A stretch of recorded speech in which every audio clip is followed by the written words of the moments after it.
People First podcast is a show presented by the people with learning disabilities for our friends and a community.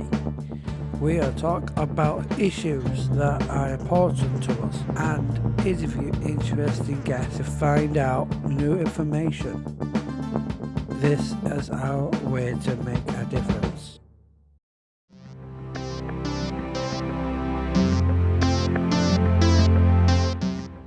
Hello and welcome to the People First podcast.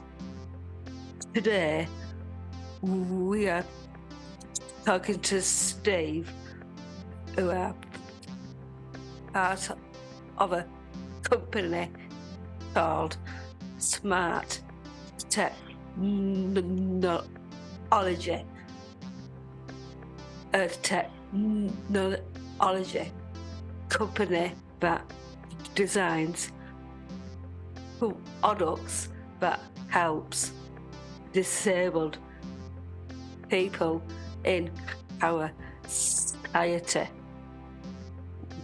We talked to them about their company a few weeks ago and thought it would be great to get the information we learned out on the podcast.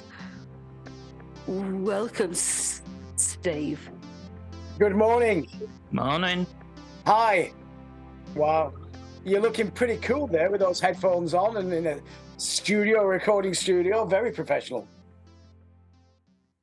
How, when, and why did Smart Technology get started? Thank you very much. It's a pleasure to be here on this podcast. So thank you very much for inviting me onto it. And it's great to see you and talk to you. Okay, we formed the company in 2018 in order to make a difference to people's lives using our innovation skills and technical expertise. So we're techies. We like technical things. We like creating solutions to problems and using our sort of skills, electronic skills, design skills to create things which other people haven't created that make a difference to people's lives. How did you come up with the name Smart Technology? Okay, so the name Smart Technology, it was because everything we do is smart, or we think it is anyway. And so everything we create is smart, and we think the products are smart, what we do. And so it seemed like an apt name to describe us, really, and says what it is on the tin. We're a smart company creating smart products to help enhance people's lives and make them smarter for them. Who are your products for? Okay, so the products that we develop, we have a whole range of products and systems, and we're continually developing new ones. So we've created a range of products, some for local authorities, for different councils to help them solve problems and systems in their towns and cities. Some are for mainstream users, and others are for different disability groups, such as people with mobility issues, people who are visually impaired, people who have Alzheimer's and dementia, Parkinson's disease, learning disabilities, amputations and paralysis, and hearing impairment. So pretty much a broad spectrum of sort of users that we try and develop things for. And we try and listen to people. So we listen to what their needs are. And so we sort of ask what it is that people need and need developing. And in addition to those user groups, there are also people with medical conditions, which I'll tell you about one in a little while. So something to help enhance the lives of people who have particular medical conditions. What different products do you offer? Okay, so we've got a wide range of products which are aimed at enhancing people's lives, and perhaps it sounds a little bit corny, but we try and take the dis out of disability. to give people ability. And in order to this, we need to understand the problems faced by the different user groups in order to get a better understanding as to what it is we need to do to help. So we listen, because listening is important. And when we first started, we created what we thought was the ultimate in terms of sort of smart canes for people who are visually impaired. And people who are visually impaired have used white canes for many years to assist them in their daily lives, and they haven't really changed an awful lot, except that instead of just having a fixed end on it, it's now got a rollerball end on it, and to allow it to roll easier left and right rather than tapping it. So we created something that we thought was going to be the ultimate sort of use of technology, and it had a wheel on the end of it, so that people wheeled it forward in a straight line. You didn't have to move it left and right. It had sensors built into it at the front, which was looking for anything in front of them. So because we all walk in sort of a 1 meter wide invisible corridor, that we don't want any obstacles to be there to trip up. And so we made it so the sensors covered this 1 meter sort of wide corridor, and there was upward facing sensors so they could detect high obstacles so people didn't hit their heads into it. It had little LED lights on the front to light up the pavement at night time, and a camera built into the handles so it could identify obstacles on the pavement and so on. And we thought this was a fantastic piece of kit, all singing, all dancing. We presented it to user groups, who are visually impaired user groups, and they hated it. They didn't like it. It's like, oh no, we've created this product and you don't like it. And they said, well, we like to move our white cane left and right. We like our white canes. We like it like that. And so that was us in the early days, not listening. We didn't listen to what people wanted. We just created what we thought they would need using our technical expertise. So we sort of backtracked on that one and created a smart cane, which allows them to still use their existing white cane, but clip the smart cane onto it just below the handle. And the smart cane unit has got sort of 3 buttons on it, and it controls our Smart App VI, which is an app that we've got, which is free for everybody on both Android and iOS, as are all of our other apps. And the Smart App VI has 19 different functions for visually impaired people. So navigation, telephone, time, where am I? It gives the location, because we had feedback. We listened and we had feedback where people said, oh, I quite get disorientated where I am. I don't know where I am. Can you put something in it to let me know where I am? So the where am I function tells you where you are. You're on such and such a street heading north, or whatever it might be. It has access to some of our other systems, such as our Smart Cross system, which is a touch-free upgrade for pedestrian crossings, that also has remote activation for different disability user groups. So that's built into the camera. So when a visually impaired person is approaching a smart crossing, via either a small earpiece or our Smart View glasses, which are glasses which have got speakers built into the arms of the glasses, so visually impaired people can hear the information from the smart cane and smart app. So when they're approaching a smart crossing, which is fitted with our Smart Cross system, it says to the visually impaired person approaching Smith Street Crossing. So it tells them which crossing they're now approaching. And then when they go onto the crossing using the smart cane unit, they can press one of the buttons and hold it, and it triggers the traffic lights for them. So they don't even have to go near to the push button unit to trigger the traffic lights. And so it's got a whole sort of host of different functions, a tracking system if they want their relatives to be able to track them when they're out and about, built-in light in the smart cane unit. So at night time, it automatically starts to flash with a white light to let people know there's a visually impaired person walking along. So that sort of covers the visually impaired side of things.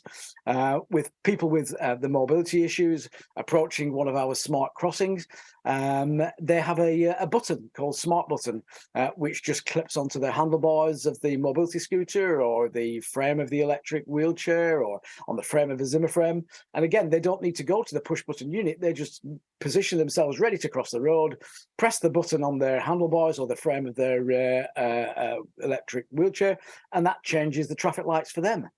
Another system for people with Parkinson's to change the traffic lights. So because they have tremors, it can be quite difficult to hold their hands still enough to press a push button. So the smart tube we created is basically a double-ended smart button that goes into their pocket or their handbag, and they just put their hand and take a hold of it, and it doesn't matter which way up they grab it, there's always a button by their thumb. For people with learning disabilities, when they go onto a crossing, it actually sort of tells them how to use the crossing. So it will say, you are at Smith Street Crossing. To operate, hold your hand under the push button unit. When the green man shows, you're invited to cross. Remember to look right and left as you're crossing. So it just sort of reminds them how to cross a road safely. And the same for people with Alzheimer's and dementia. Just reminds them, because they may have forgotten how to sort of cross a road by looking right and left. And then people with amputations and paralysis. How does somebody with no arms press a push button at pedestrian crossing? They can't, can they? Because they don't have any sort of arms to press it. And it's would be a bit embarrassing trying to do it with the nose or something like that, and really quite degrading. So they generally stand there and wait until somebody else comes past and ask them to press it, which could be any period of time. Could be 10, 15, 20 minutes. Or they might try and nip across in front of traffic, which can be quite dangerous. So what we've done is we have one of our other apps, our Smart Cross app, is voice activated. So for people with no arms, with amputations, or people with paralysis, they just say the keyword cross, cross, cross, and that triggers the traffic lights for them. Other systems that we've got, again, app-based ones, which we've got, which works with some of our technology, is Smart Bus. So Smart Bus is a real-time information system for bus stops. So when you go to a bus stop fitted with Smart Bus, up on the app, it pops up the next 3 buses that are due at that bus stop, but it also talks to you and tells you.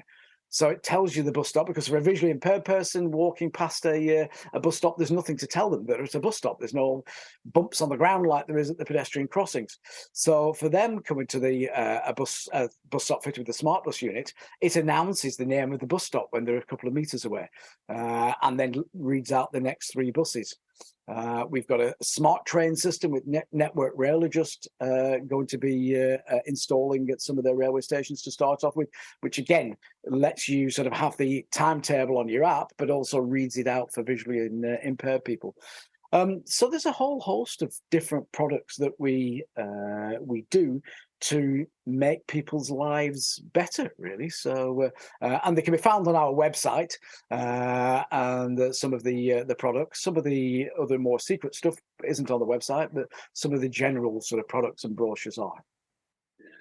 Would these smart technology things help people who are blind just register blind? Because I'm registered blind and I use a white cane when I go out, but the only thing I need is to use body protection and a sighted guide. So would these smart tech apps, can you download them onto your phone?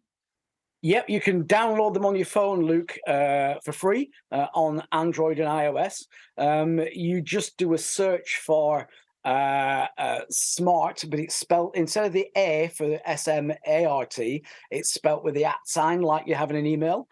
I see. Yeah, so you can do that. So for instance, I'm just opening up our smart app. Steve, welcome to Smart Up VI. Oh, wow. So there you go. So it's just saying, hi, Steve, welcome to Smart App VI. And it's, so you've got that app open and running in the background. Steve, Smart Cane connected. So I've just switched on my smart wrist unit. So it said smart cane. Smart wrist and smart cane are both sort of virtually the same item. One clips onto your white cane, and the other is like a watch. You wear it on your wrist, and it's got an elasticated strap to slip it on, so you don't have to undo the strap. It's got a magnetic charger, so you just put the charger near it, and it grabs a hold of it. And then by sort of pressing it's got 3 buttons in a triangle formation, and by pressing the buttons, the bottom left and right buttons, the bottom 2 buttons are left and right menu. So like this. Phone. Time. Time. Steve, it's 11:21 a.m. So it's telling me the time. Battery. My location. Steve, you're on 31 School Lane heading unknown. Ah, that's useful. So for my location, tell me I'm 31 School Lane because that's our offices. We're at 29 to 31 School Lane. So it has a whole host of 19 different functions in there. So for a visually impaired person, you would wear a little over your earpiece or our smart view glasses. So only you hear all this information. And then when you sort of come past a bus stop, Monument Bridge bus stop. The East Yorkshire bus number 154 to Castle Hill Hospital at 11:29 is expected to arrive in 7 minutes. The Stagecoach East Midlands bus number 22 Summergroves Priory Park at 11:30 is expected to arrive in 8 minutes.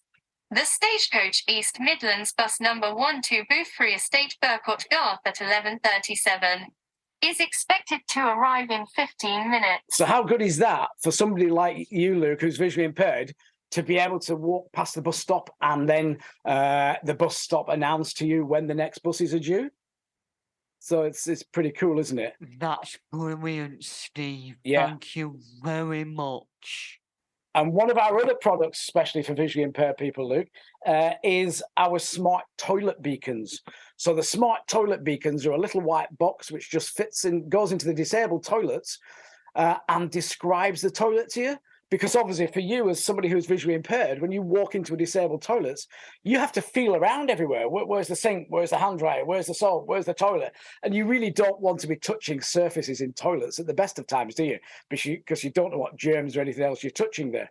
So what happens is that as you walk into the toilets, it will say, welcome to disabled toilets. The sink is on your right. To the left of the sink is a hand dryer. The hand dryer is operated by placing your hand underneath it. To the right of the sink is a soap dispenser, blah, blah, blah. So it describes the whole room. So you can visualize where everything is in that room without having to touch things.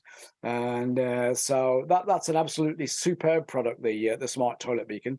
And Network Rail are looking at fitting them in all the disabled toilets and mainstream toilets as well to assist people who are visually impaired. National Trust have installed them in the Speak Hall stately home in the toilets, the cafe, and the entrance area there for visually impaired visitors to the site. Amazon at their head offices down in London have got these in their head office because they've got some visually impaired staff there. So again, it assists them. So yeah. So in answer to your question, Luke, yes, the products are here all ready for you for visually impaired people to assist you. And some others that we're currently working on with one of the big sort of gas companies who dig up the roads and put new gas pipes in and so on, is some of our smart beacons fitted to their barriers so that either end of the roadworks. So as a visually impaired person walking towards the roadworks, it will say to you, warning, roadworks, please keep to the left-hand side of the footpath, whatever it might be. So it lets you know that then you don't walk into the barriers and trip over them and things like that. So yeah, there's a lot of things there, Luke, that we're doing to help visually impaired people. And Peter, our disability engagement director, he's visually impaired. He's registered blind, so he's got a very good insight into problems faced by people who are visually impaired. Yes, that's brilliant. That's brilliant. Thank you. Be interesting to try and let out at some point. Thank you, Luke. Yes. Excellent. Yeah.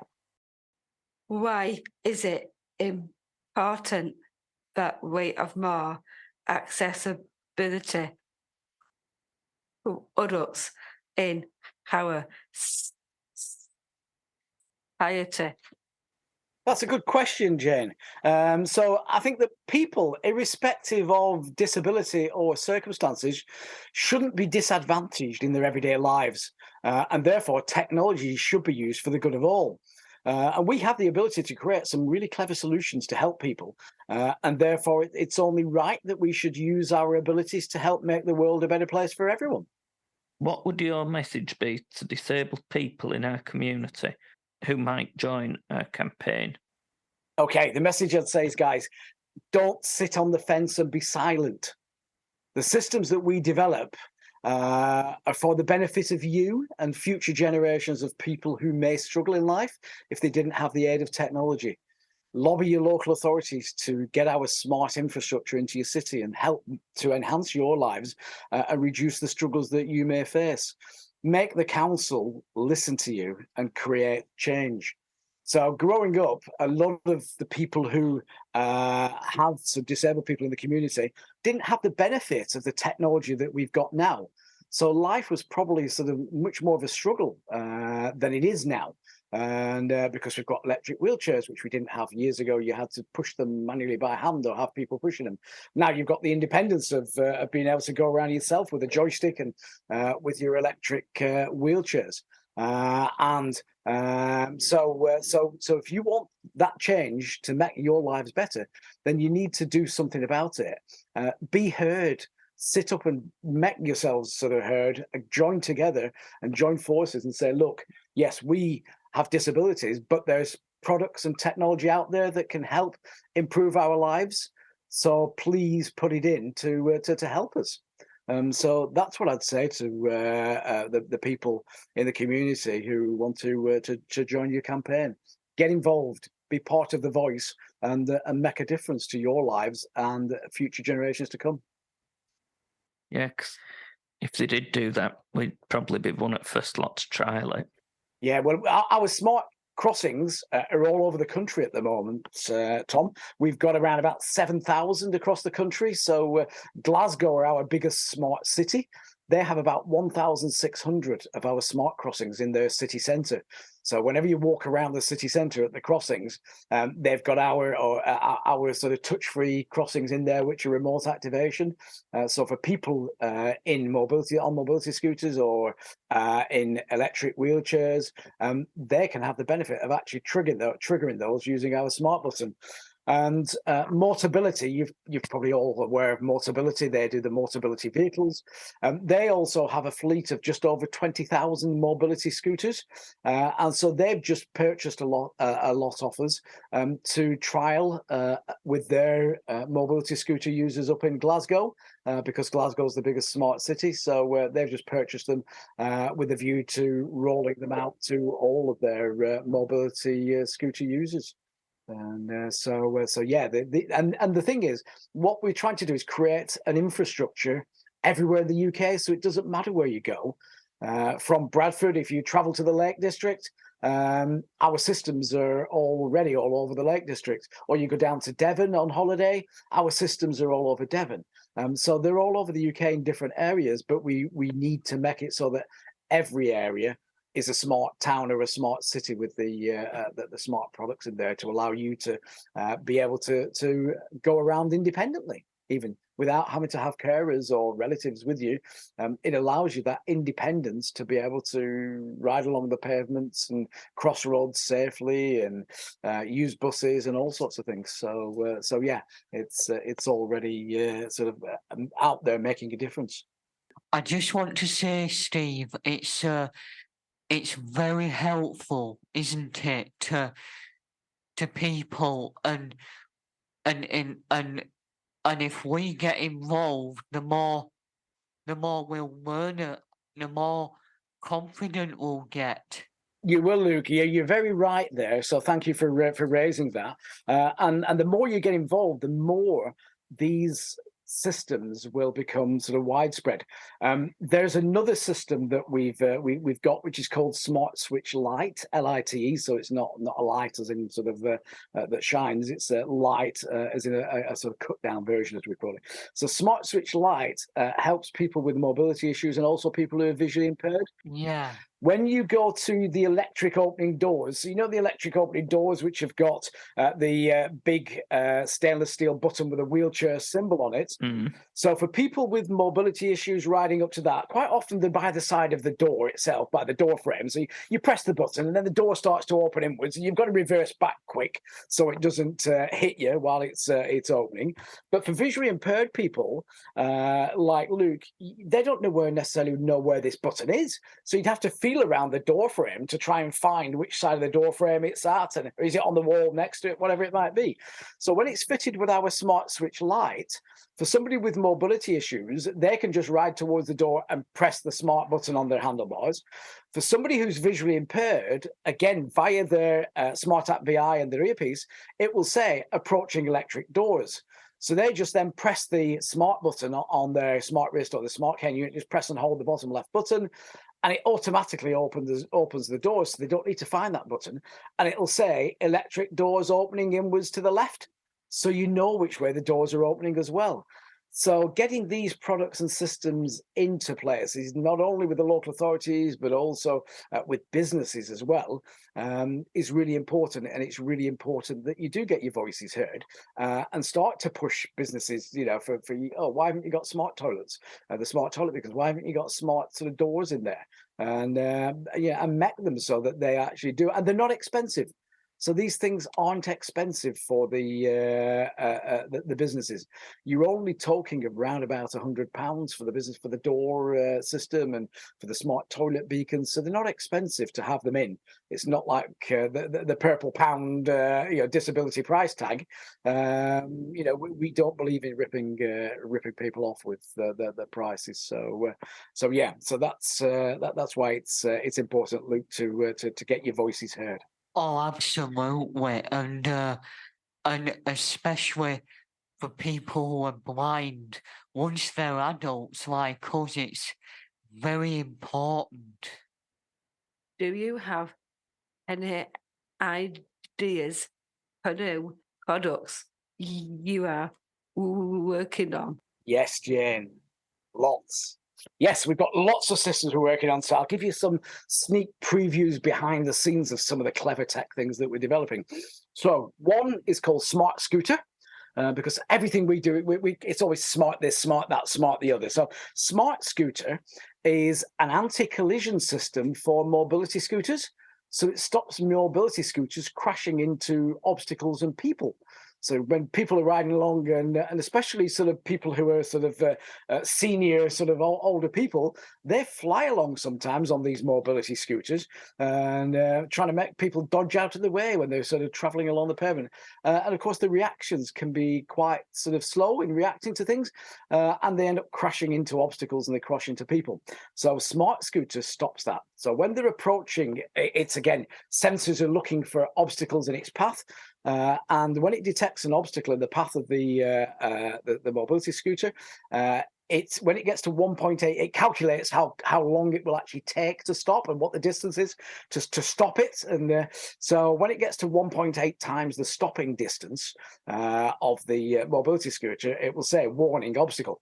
And so the person then has an opportunity to take evasive action and try and move out of the way of the obstacle before they crash into it. But as I mentioned, the reactions can be a little bit slow. So what it then does at 1.2 times the stopping distance, if they haven't moved out of its way, it will automatically cut off the power to the motor and stop them from hitting the person or the obstacle. And then it's disabled for 3 seconds to give them a chance to think, oh gosh, I was going to hit that, I better reverse back and move around it. So that's one of the systems, Smart Scooter. Smart Talker, Luke, you'll like this one. Smart Talker is a system that, in the traffic lights, you've got what's called the audibles. So you've got the beep beep beep beep beep in the traffic lights. Well, Smart Talker replaces that beeper because local authorities are turning those off in some areas. Residential areas, they could become a noise nuisance.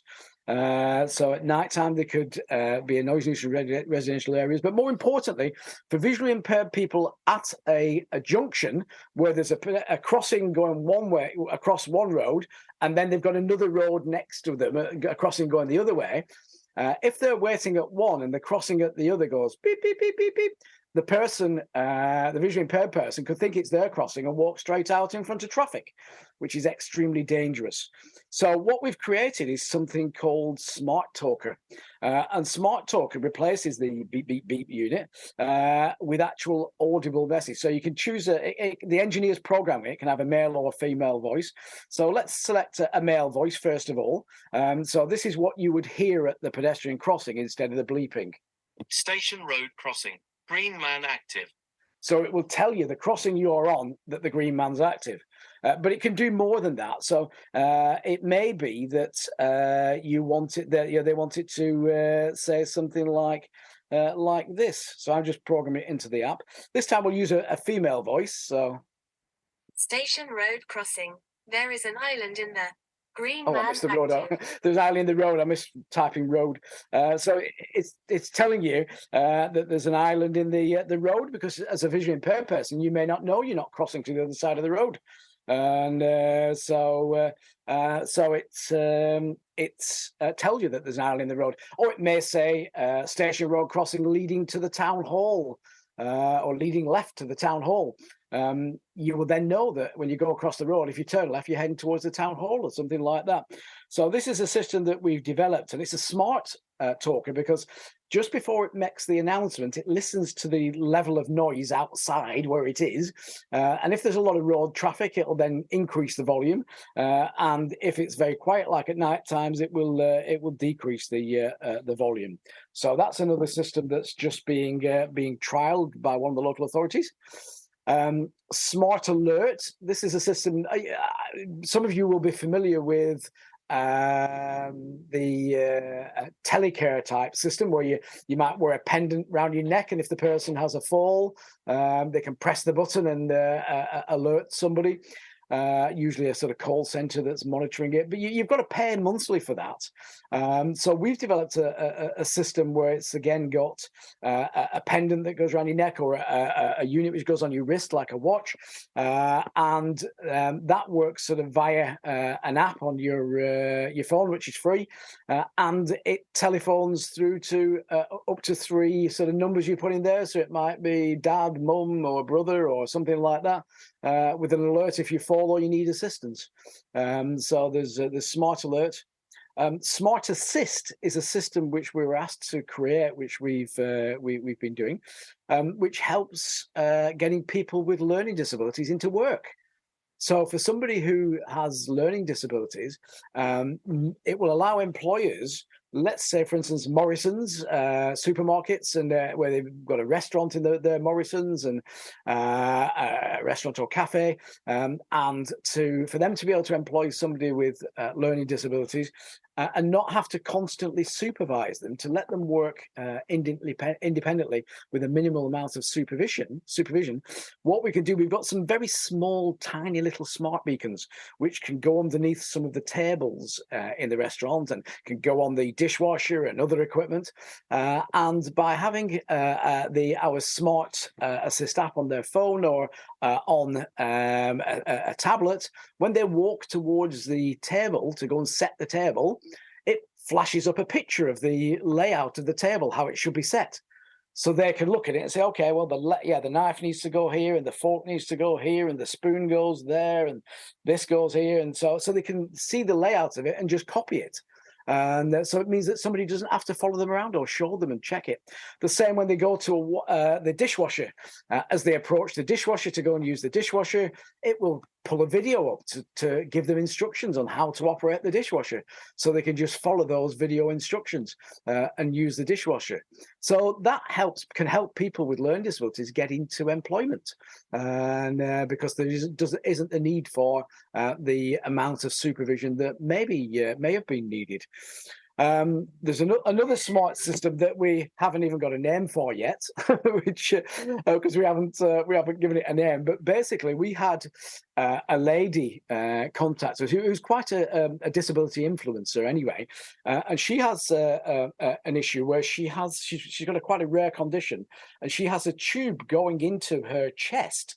which is permanently in her chest, which goes up to her aorta, one of the blood vessels, and that allows medication to be administered via the tube, and she has another feeding tube and things and so on. And the problem that she's got when she sort of contacted us is that having a shower could risk sort of, if it gets wet on the where the tube goes into her body, it could get infected and she could get sepsis and things.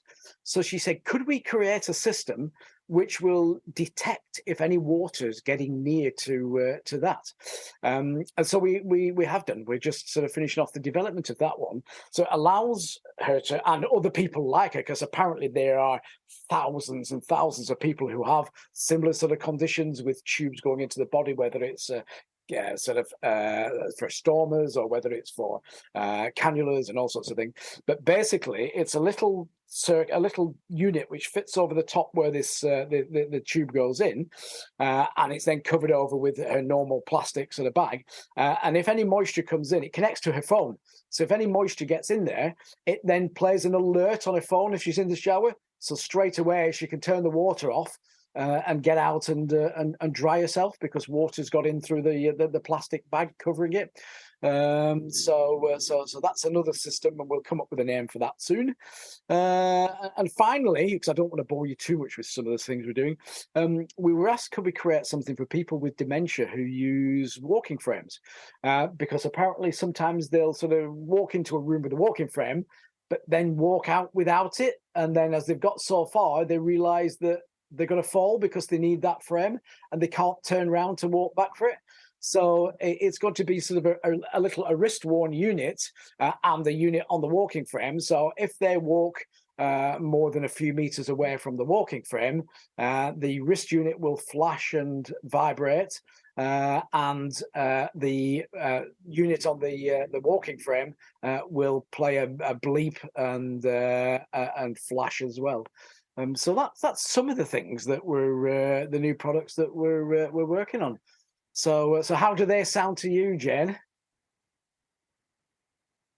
Thumbs up. Yeah, good. I like a big thumbs up. Thank you. And what about you, Tom? Do you like the sound of some of those? Yeah, sounds good. Yeah, good. I like the sound of some of them things. What are your hopes and aims for the future with smart technology?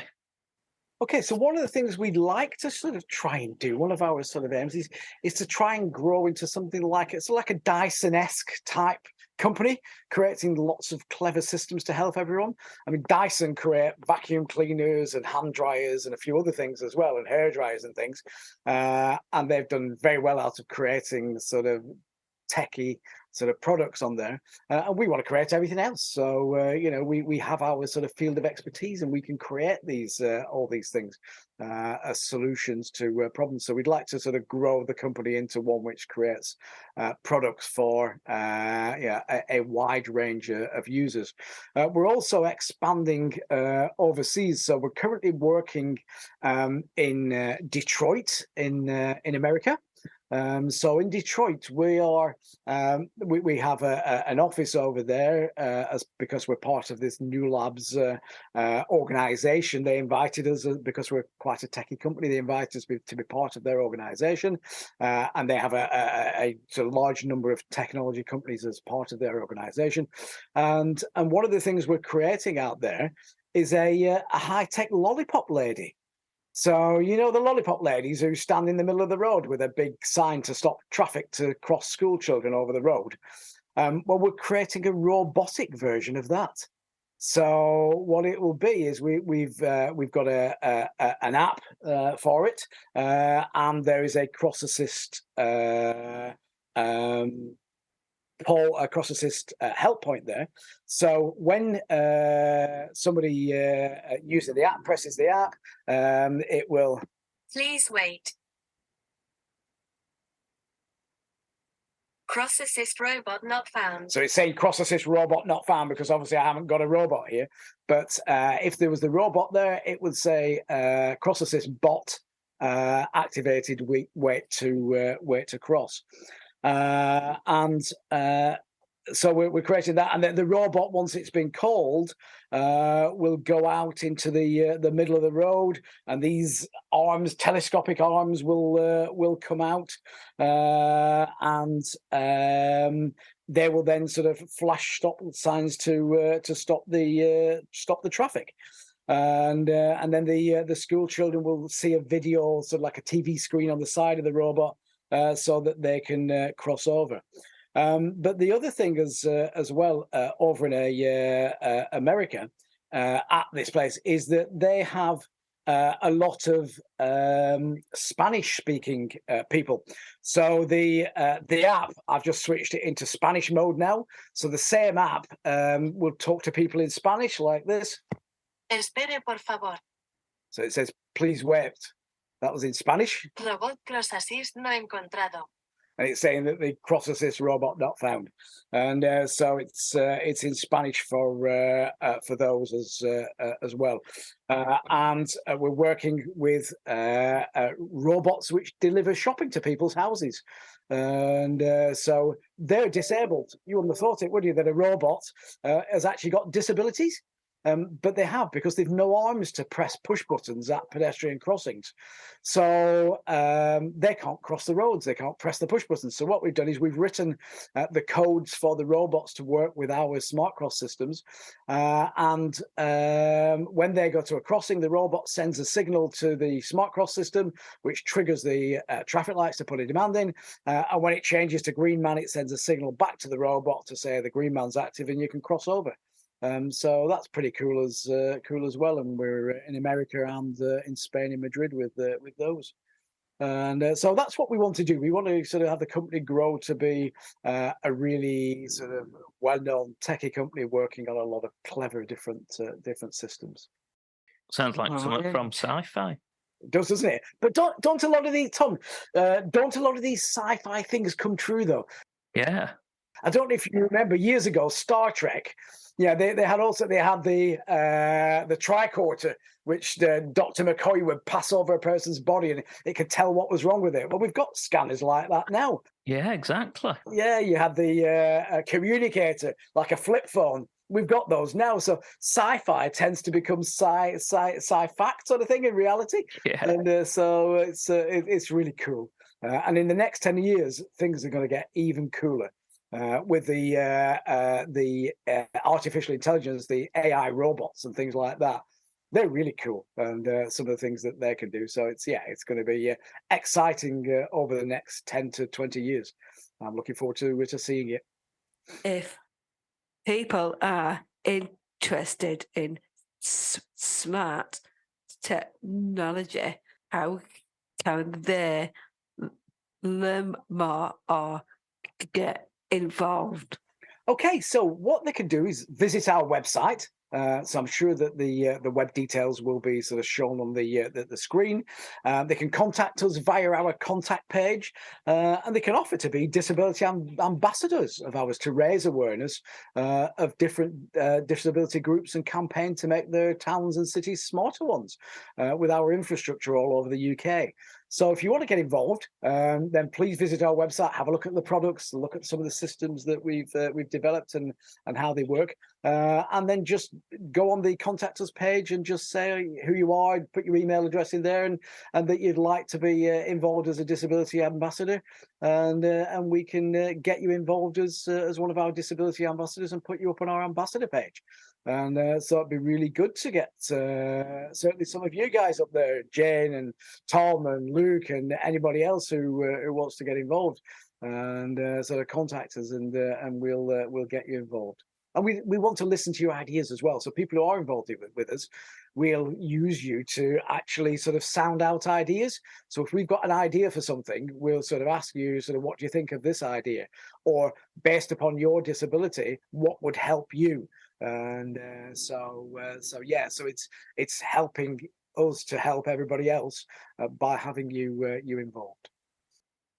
That wraps up our questions for this episode.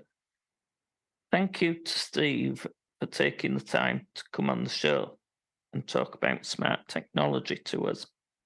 We hope that your company can continue growing, and hopefully we can have some of your products in Keighley and Craven soon.